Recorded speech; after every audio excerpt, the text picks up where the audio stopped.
Life on other planets. What would it be like? What would an alien civilization be like? What kind of things would we see if we were to visit a civilization from another world beyond the stars? I'm your host, and you are listening to the Starting to Wonder podcast. And to begin, I would like to start by introducing this podcast and explaining what this new series is going to be about.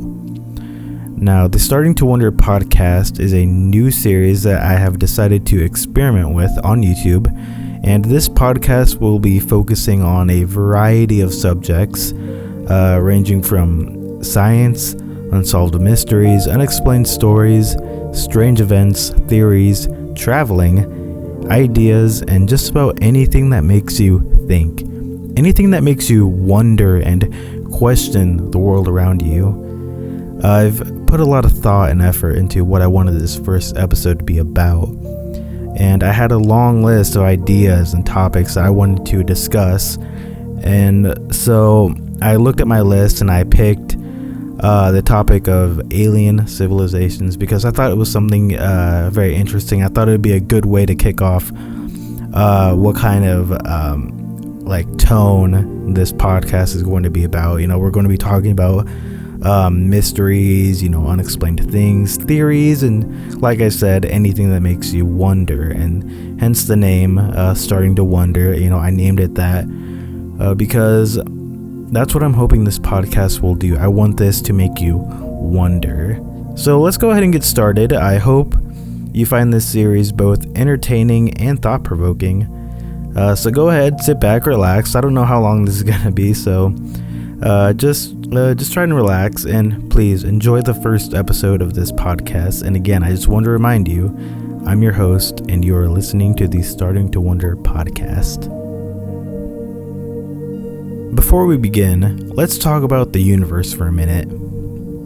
The universe is so vast that we can hardly begin to grasp how big it is. The universe is constantly expanding, and as far as we know, it has no end, and it just continues on forever into the void of infinity.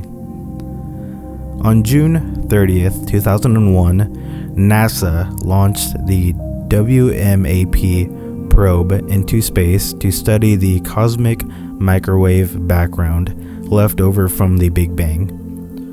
Amongst this mission's many discoveries, this probe helped to pinpoint the general age of the universe and determined that the universe was roughly over 13 billion years old, with the Big Bang occurring somewhere between 12 to 14 billion years ago. Earth is still a relatively young planet, being about 4.5 billion years old, with humans only existing on its surface for only a few million years. Of all the planets that we can observe from Earth, it is truly a wonder that life chose to develop here of all places. Now, it has been theorized by some that humans are the only intelligent life forms to exist in the universe. Now, it is understandable why some would think that, seeing as how we have yet to discover any intelligent life forms, but personally I disagree with this theory simply due to how vast and infinite the universe is. We know so little about the universe, and so it wouldn't seem too out of the question for intelligent life to exist out there somewhere in the cosmos. To me, it just seems unlikely that life could only exist here in the vast and infinite ocean of space.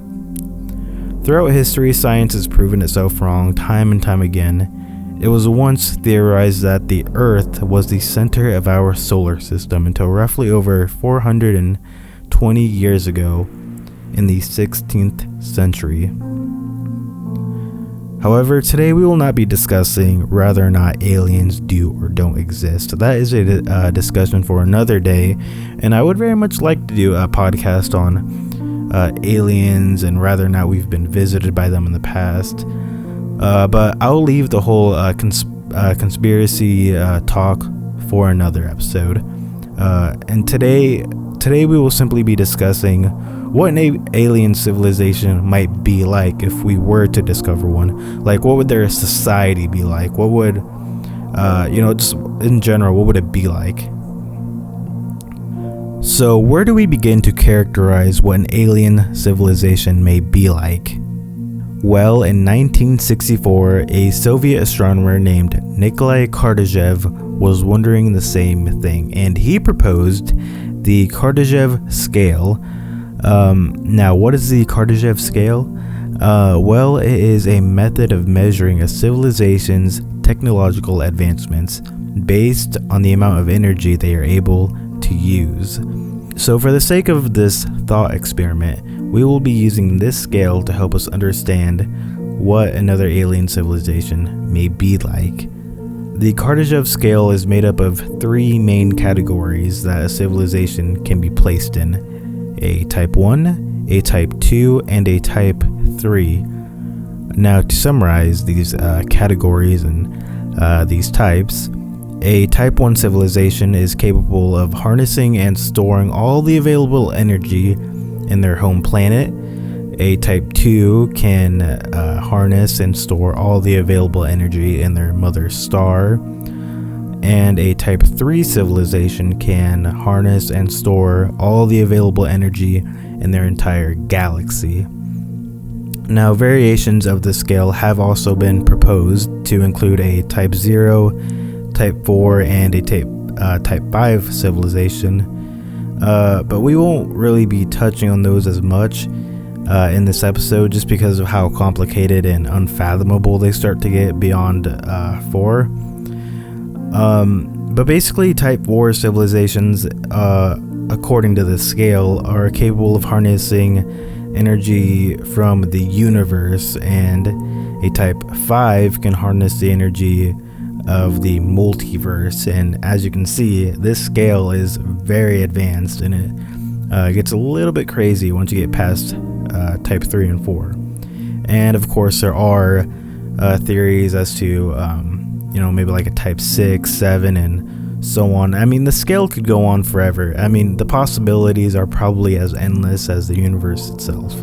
And for a type 0 civilization, just imagine like cavemen with like sticks and stone tools, that kind of a thing. That, just picture that in your mind, and that's what a type 0 civilization would be like. So where does mankind fall on this scale? Well, the answer is simple. We're not on the scale, simply because we have not yet fully mastered the way that we harness energy from the Earth. In 1973, the American astronomer Carl Sagan estimated that the Earth could be classified as a type 0.7 civilization on a type 0 to 1 scale. And according to more recent assessments, we are at about a 0.72 on the scale, so we still have a long way to go before we can reach a type 1 status. So a type 1 civilization, what would it be like? Well, a type 1 civilization on Earth would be a society where everyone on the planet has access to the internet, where everyone has access to all the knowledge that has been digitalized, and it is available to everyone at any time. It is likely that all the races on the planet had all come together at this point to form a universal race that also spoke a common language worldwide. This would be a planet that would essentially be unified in every way possible. So imagine just like an entire planet that's been like unified, probably under like a single country, if that would exist on another planet, or maybe an equivalent to a country. So on Earth, just have that picture in your mind. That's what it would be like on Earth. Everyone would basically be equal. Most importantly, they will have mastered the way that they harness energy from their planet. Just imagine a world that can tap into 100% of the planet's energy as efficiently as possible, and it's clean, renewable energy that could power an entire planet for 1,000 years. Sure, on Earth we have solar, wind, thermo, and nuclear power plants, but it's our dependence on fossil fuels that would be our main hurdle that we would have to overcome in order to attain a type 1 status, because fossil fuels are just not reliable or sustainable in the long run. Considering the state of the world right now, I think it's safe to say that we are a long way from reaching that kind of future. According to physicist and futurist Michio Kaku, if man were to increase his energy consumption at an average rate of 3% each year, we may attain a type 1 status in about 100 to 200 years, and a type 2 status in just a few thousand years, and type 3 status in 100,000 to a million years. But of course, this is all speculation, and whether or not it will actually happen in such a time frame is yet to be seen. So let's for a moment imagine what it would be like to stand on the surface of a type 1 civilization planet. Imagine a planet that is similar to that of Coruscant in the Star Wars universe, but without the Republic/Empire in the mix. But picture a planet where the entire surface is just one big and continuous city with tall and towering skyscrapers far more advanced than we have today. Wars would likely be a thing of the past, and the whole planet would likely be unified, with everyone having access to all the knowledge that has ever been digitalized, available to anyone in the world at any given moment in time, along with a common global currency. For a society like this, nuclear fusion, solar energy, and other renewable resources that we have today would be like child's play compared to what they have, because they will likely have perfected it all to an advanced degree. Speaking of child's play, their education system would include a vast variety of topics far more advanced than we have in our own current education system today. The average life expectancy of a human will also have significantly increased at this point in time, with humans living far longer than we do now due to this society's major advancements in medicine and technology. It's also theorized that this civilization would have the power and technology to predict the weather months in advance, because they would also likely have the power to control the weather of its entire planet. In conclusion, our society would seem very primitive in comparison to a type 1 civilization, but this is only but a small window into what we can expect from a type 1 civilization. Now let's move on to a type 2 civilization. A type 2 civilization is a civilization that can harness the power of its mother star to its full potential. Theoretically, this could be accomplished using what are referred to as megastructures. In a short paper written by Freeman Dyson in 1960 called Search for Artificial Stellar Sources of Infrared Radiation, Freeman Dyson speculated that an advanced civilization might be able to harness a star's power by building a type of megastructure he called the Dyson sphere. The Dyson sphere would consist of massive artificial rings surrounding a star like a shell and transmitting energy back to its home planet. This could be done with several increasingly larger sized rings lined with advanced solar panels orbiting the star and collecting energy through a massive shell-like structure. The Dyson swarm has also been proposed as a means of harnessing a star's energy, and this would consist of a large number of independent constructs, such as an advanced solar-powered satellite orbiting the star in a dense formation. This model has a few advantages over the Dyson sphere model, as it would be much easier to create several smaller individual star satellites in quicker succession rather than a massive megalithic-sized ring structure around a star. Unfortunately, the swarm model also comes with a few disadvantages as well. Due to orbital mechanics, the orbit of several smaller-sized objects would be harder to manage, and the Dyson sphere, on the other hand, would have the advantage of several increasingly larger sized rings being more easily manageable and having a much more stable orbit, but would have the disadvantages of their rings eclipsing one another, therefore hindering the megastructure's output. Another proposed structure is the Dyson bubble, which kind of combines the Dyson sphere with the Dyson swarm.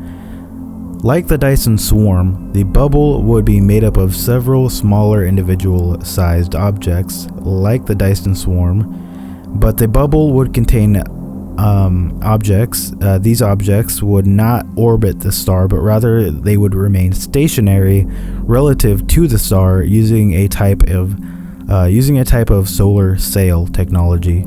So there would be no risk of these objects colliding with each other or eclipsing each other. A society with this kind of technology would likely have mastered all of Type 1 civilization's technology and have perfected all of the discoveries made during the Type 1 era to a highly advanced degree. Interplanetary travel would be most likely commonplace at this point.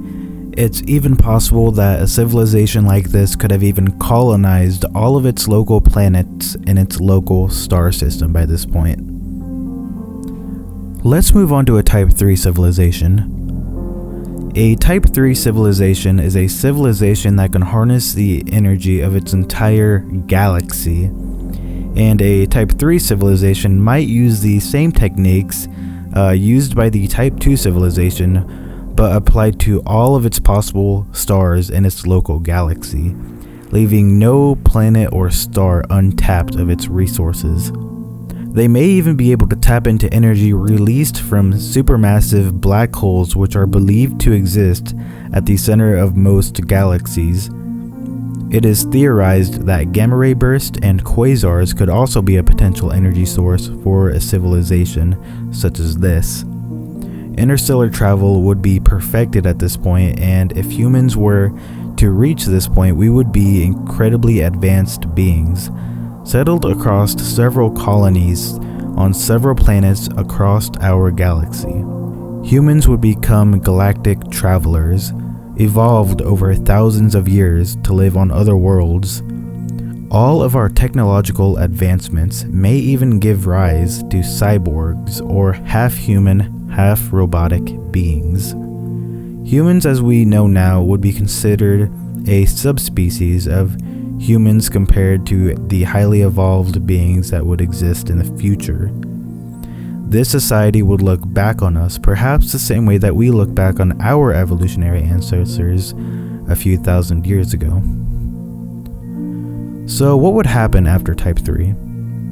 Well, it is likely that we would continue to evolve and continue to learn about the cosmos, until eventually we began starting new life on other planets, seeding and planting a new planet with life that just may one day evolve into an intelligent civilization of its own that would ultimately follow the same footsteps as us, and the cycle would begin all over again.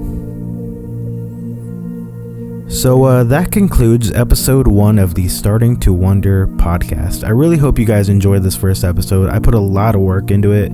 Like I said at the beginning, this was a huge experiment. I've actually never it's been a while since I've put this much research into something. Like, I like to research things that I'm interested in, and I just really enjoyed making this. I really hope you guys enjoyed this. Like I said at the beginning, I chose this topic because I thought it was interesting to me, and I thought it was a great way to kick off what this podcast was going to be about.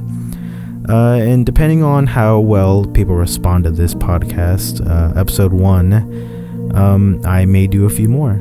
I'll go ahead and I guess I can go ahead and list what some of the other podcast ideas I had on my list, just to give you guys an idea of what you can expect in future podcasts if I decide to keep doing this. Okay, let me pull up that list. Okay, so I had what humans will leave behind, like say 1,000 years, 10,000 years after the apocalypse. I had lucid dreams and astral projection. 10 ways that the apocalypse could happen. Science experiments gone wrong. unsolved murders. That's actually a really interesting topic to me. Curiosity, like, well, I can't really explain that one. Like, I actually don't want to go into that one too much, but I had a curiosity and humans, fascination with curiosity and wanting to learn. I had some really good topics there, and a few other topics that I won't get into, but that's just to give you an idea of what this podcast will be about. Like I said, if I decide to keep doing this, again, I did this for you to enjoy. And if you want to see more of these podcasts, or if you want to suggest something that you would like me to talk about in a future podcast, you can go ahead and comment that, or you can look at the links in the description. I will leave a link to the Discord. I have a Discord group that you can join. You can chat with me there and suggest more things that you would like me to talk about. And I think that's going to be it for this podcast. I'd like to I could have gone on with type 4 or 5 and so on type civilizations, but beyond that point it starts to get really complicated. By that point, it's almost unfathomable. Like, at that point, I think beings would just become like gods, like basically our equivalent to gods. Being able to control anything by just thinking about it kind of territory. So I hope you guys enjoyed this podcast, and I just wanted to remind you one last time, I'm your host, and this is the Starting to Wonder podcast. I'll see you guys in the next one.